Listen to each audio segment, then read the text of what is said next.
the game that came packaged with every Dreamcast, and most people probably have more than one copy of it. Choo Choo Rocket. I personally have 11 copies and 2 unboxed, so that makes 13. It's a good game. It was re-released on the Game Boy Advance in 2002. It's about guiding mice to their rockets and avoiding the cats. It's a very fun game. I do like it, although it is a bit common. This is Evolution, World of Sacred Device for the Dreamcast. It's an RPG and also a dungeon crawler. Incoming! A really good arcade shooting game for the Dreamcast. You control lots of different vehicles, like tanks, aeroplanes, helicopters, and you have to explode things, basically. Right, this next one I chose instead of Resident Evil Code Veronica. It's Blue Stinger. A very similar game to Resident Evil. It's a horror game. There's zombies. They're caused by that meteorite there that's falling out of the sky. It's got fixed camera angles like Resident Evil. Some really imaginative enemies. Good storyline. I liked it. Next up, Hydro Thunder. As you can see, this was from when GameStation actually did pre-owned games. Pre-owned retro games, they don't anymore. Anyway, Hydro Thunder. I think this was Midway's version of Nintendo's Wave Race, but replaced jet skis with jet boats, really fast jet boats as well. Dead or Alive 2.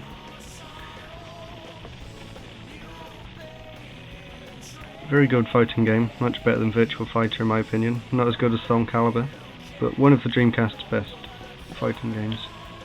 Okay, this game was Sega's answer to Nintendo's Smash Bros, and it is Power Stone. It is basically Smash Bros, but 3D. You choose from a whole selection of characters and fight in 3D arenas using power-ups and the likes. You can also pick up parts of the background, parts of the arena, and use them as weapons. So like you can pick up a lamppost and throw it at the enemy.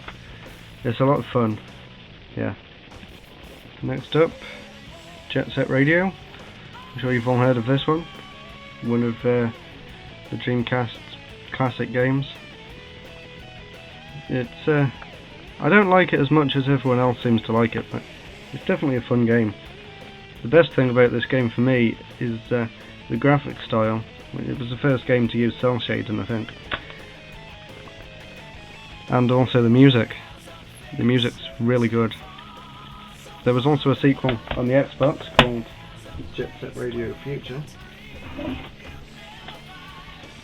which is right here. Some of you may be surprised this is so high up in my top 20. Shenmue 2. I didn't really get into this one as much as the first one. I thought I would. It's in perfect condition. But I don't know, the story, the whole game seemed not as good as the first one to me. I know most people will disagree and say this one's better. I don't like it as much. I haven't even finished it yet. I'll have to get around to it sometime. Next up, Toy Commander. A very fun arcade game where you can take control of lots of toys like tanks, aeroplanes, army men. And you have to do missions set around the house. It's an extremely fun game. There was also another one called Toy Racer, made by the same company, no cliche, which wasn't as good as this, but both of them are very original games. This is one of my favourite games on the Dreamcast. Crazy Taxi. Everyone knows this. You drive a taxi and it's pretty crazy. Okay, Rayman 2, The Great Escape. Not quite as good as the first one. I think it was trying too hard to beat Mario 64. This was recently re-released on the DS in the form of Rayman DS. But this one's a lot better. It's got very nice graphics. Okay, the next one, MDK2. The MDK stands for Murder, Death, Kill, I think. Really good game with some great characters.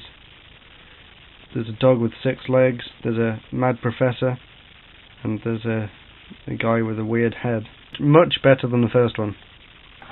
It's a sequel to the PlayStation 1 and PC original MDK.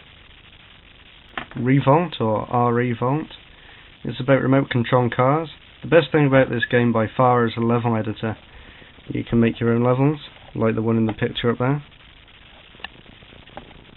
It's got a really good level creator, it's really detailed, you can make fantastic levels. The single player isn't that good, but I don't usually play it for the single player. I just play it to make levels, and that is extremely fun. Next up's another fighting game, Soul Calibur. I think it is the best. Much better than the new Xbox One, PlayStation 3. It's better than the GameCube Soul Calibur 2 as well. And I haven't played Soul Calibur 3, so I can't comment on that. But I really like the Dreamcast one. It's got graphics that still rival anything today. And I think this is the best rated Dreamcast game. Not my personal best rated game, because that's coming up soon. Next up, my second favourite racing game on the Dreamcast, MSR, Metropolis Street Racer. This is made by Bizarre Creations. They later went on to make the Project Gotham series. So this is pretty much Project Gotham 1, although there was Project Gotham 1 on the Xbox, so this is Project Gotham 0.5. It has really lovely graphics for the Dreamcast, and excellent soundtrack. In fact, the soundtrack's one of the best things about this game. Also uses the steering wheel really well. Gunbird 2. I chose this one over Ikaruga, surprisingly. Most people probably prefer that game, but I think this one is a lot better. It's more arcadey. In fact, I think it was an arcade game. Definitely my favourite vertical scrolling shoot 'em up of all time. It is that good. And one of the best games on the Dreamcast. One of my favourite racing games. San Francisco Rush 2049. This is an extremely arcadey race. I don't expect any realism here whatsoever. The cars grow wings when you go over a jump. Really spectacular game. And there's also a stunt mode where you have to go around a stadium and just pull off crazy tricks. With extremely fun game, great soundtrack, fantastic controls. Okay, my second favourite Dreamcast game. I'm a bit of a Sonic fan, so Sonic Adventure.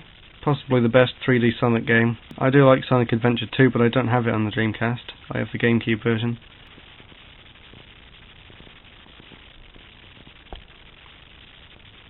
It also has a better story than most Sonic games, and I like the way it's all put together through the adventure mode. Really adds a lot to the game. Number 1, my favourite Dreamcast game, Shenmue. This was Sega's most expensive game to produce. It was going to be on the Sega Saturn. It's 4 discs long, well 3 discs, and then a bonus online disc. And these 3 discs join onto Shenmue 2, so really the game is 7 or 8 discs long. It's a brilliant RPG.